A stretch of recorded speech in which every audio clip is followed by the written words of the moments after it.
And you are very welcome. This is The Beautiful Truth on breakfornews.com with Fintan Dunn reporting. Hey, thanks for joining me, folks. I am here to celebrate, as I hope you are, the success of my enemy's enemy. Yeah, Trump is in the house, and he is the enemy of my enemy, and my enemy is the New World Order.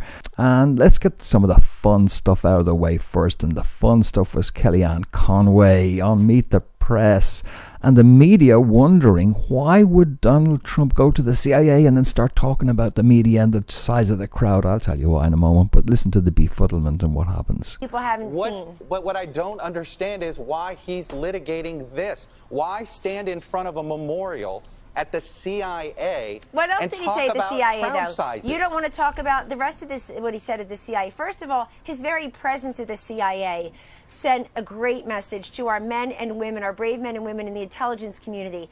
He went to the CIA yesterday. He thought he was going to witness the swearing in of his CIA director, Mike Pompeo. But you know why that didn't happen, Chuck? Because the United States Senate won't confirm Mike Pompeo as CIA director. Ask Senator Schumer why that is. That is going to be a question I have for him. Ask him why Donald Trump as president has nominated 21 of the 21 cabinet positions only to have 2 only to have 2 confirmed, and it's just accidental. I'm holding up 2 fingers to the media right now. Kellyanne there, sending subliminal messages as well as overt ones.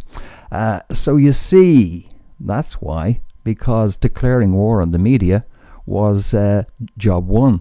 Not really, it was job 2, but where he did it was job 1. Anyway, Trump evicting press from White House to control the news, says Robert Reich.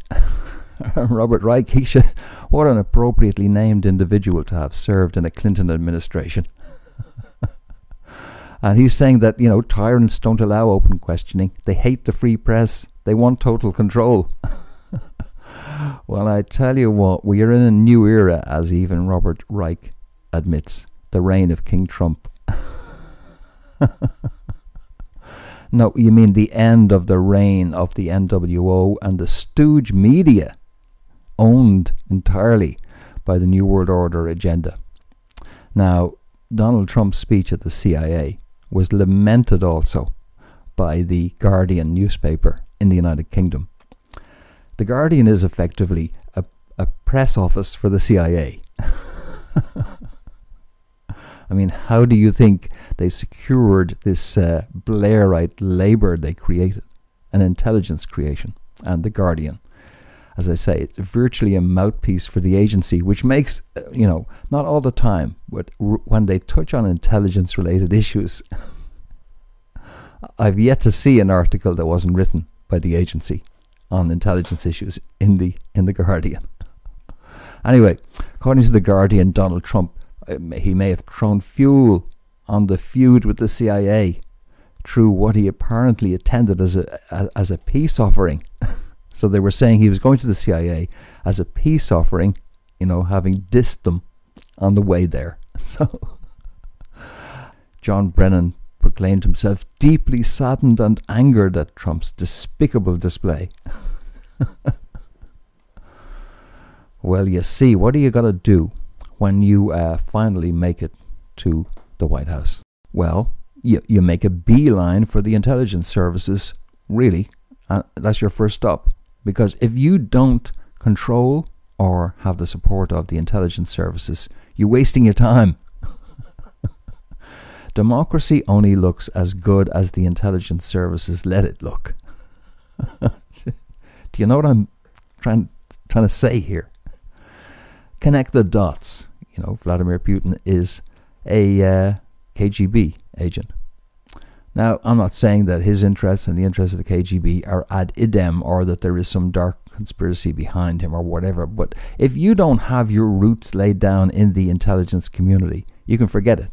So that's why The Guardian is so pissed off at Donald Trump's speech at the CIA. Because the speech, and we're just going to listen to it now, was not confusing.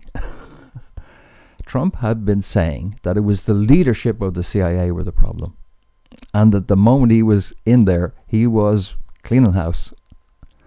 So what you're about to see here is what would happen if Trump was to visit some factory where he just fired all the senior management, but he was there to tell the workers that it wasn't their problem, that he's fully behind them. It's just these goons who've been running the show that he's getting rid of. And he made sure the media knew where they stood. So this is his victory address on attending the CIA. And that's why all the angst. And this CIA issue goes back to 1963, and it finds itself in the roots of the CIA's creation after World War II. So there's a lot of waters flowed under the bridge. And for the first time since World War II, we have again a civilian intelligence agency which is not in the control of the cabal, the Bush cabal. Here goes.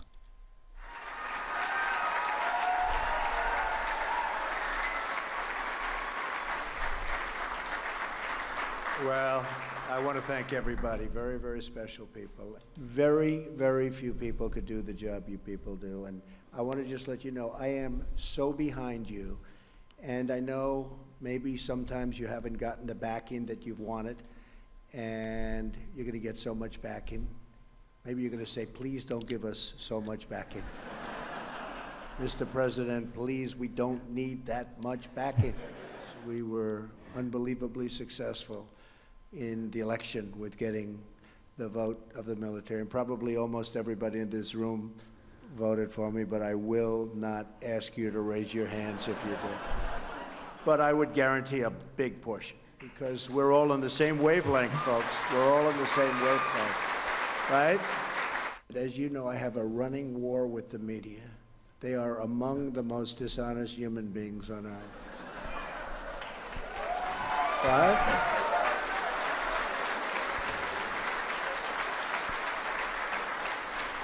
And they sort of made it sound like I had a feud with the intelligence community. And I just want to let you know, the reason you're number one stop, it is exactly the opposite. Exactly. And they understand that too. We had... There you go. You see, that is a bunch of very smart people busting a gut laughing. Busting a gut laughing, dude. Now, you know, intelligence agencies, the whole business of it is at times, well, an awful lot of the time, despicable. It's the dirty side of business. It's, yeah. And if it doesn't have some sort of moral compass or control on it, then it is a monster and can become a monster, has been one.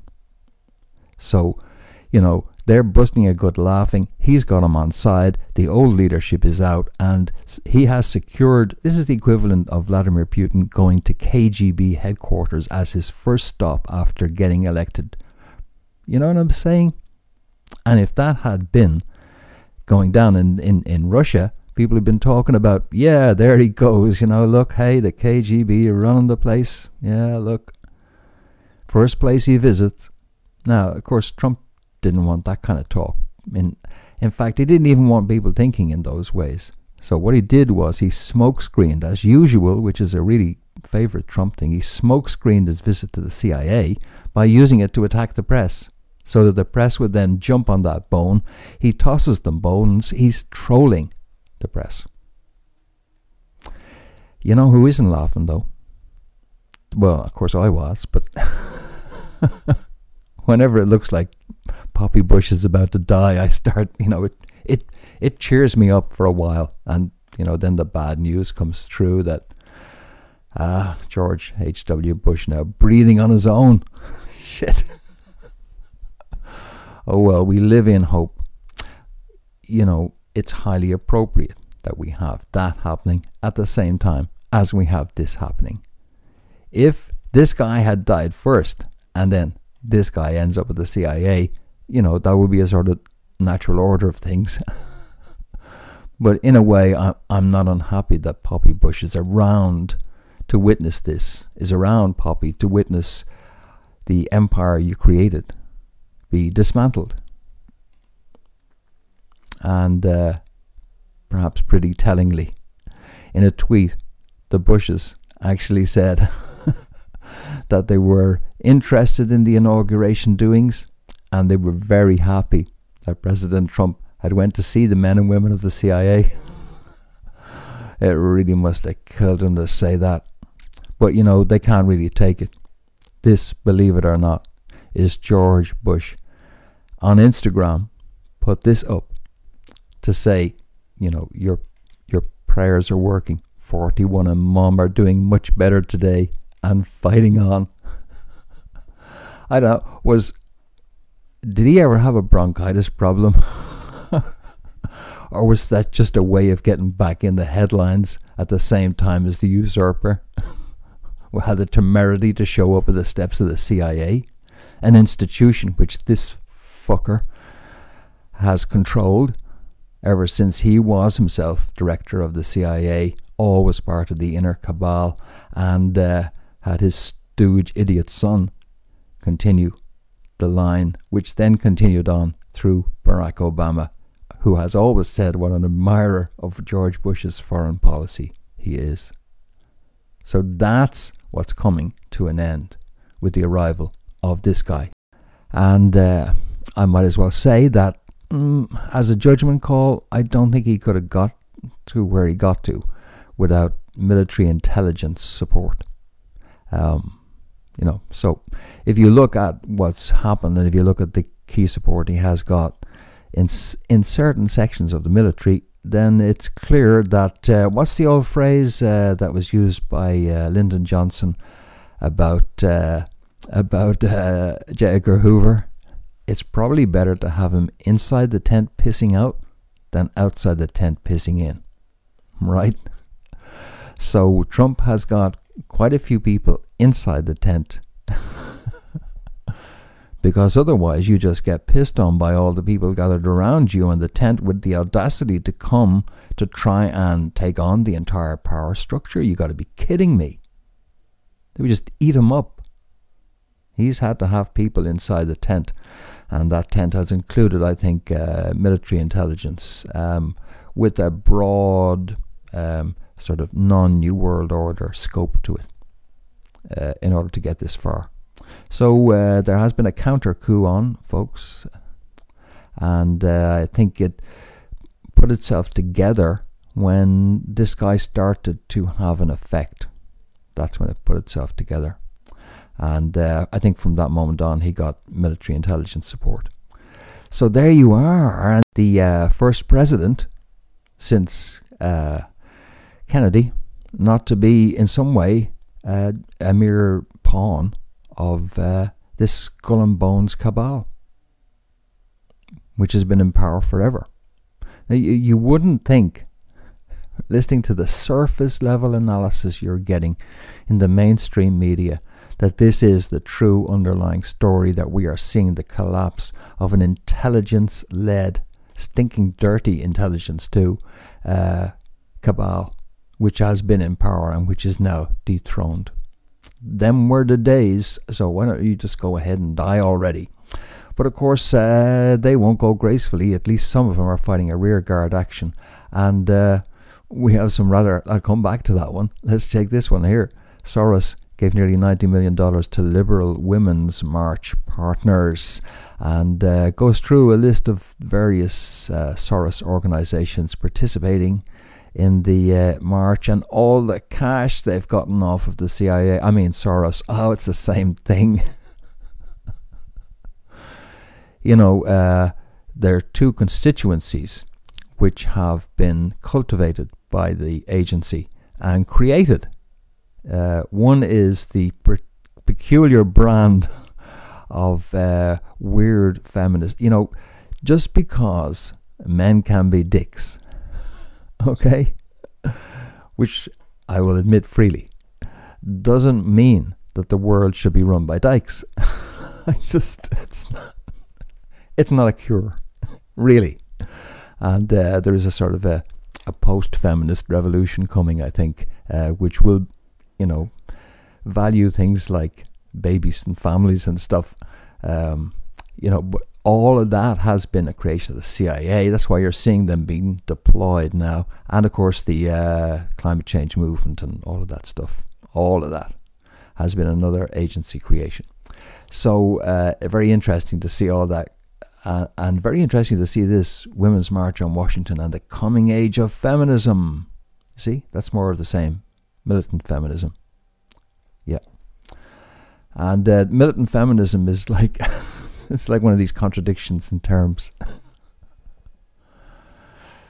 Yes, like war on drugs. You know what I mean? War. The raised fist. As Madonna said, you know, we believe in love. That's why we hate Trump so much. But there you go. That's the current smoke screen, which is being erected in order that no one should see the deep shame and distress of the elite in the Democratic Party. Trump has defeated the New World Order in the Republican Party, and now only this kind of bullshit stands between the Democratic elite and a little bit of Old World Order as well in that party.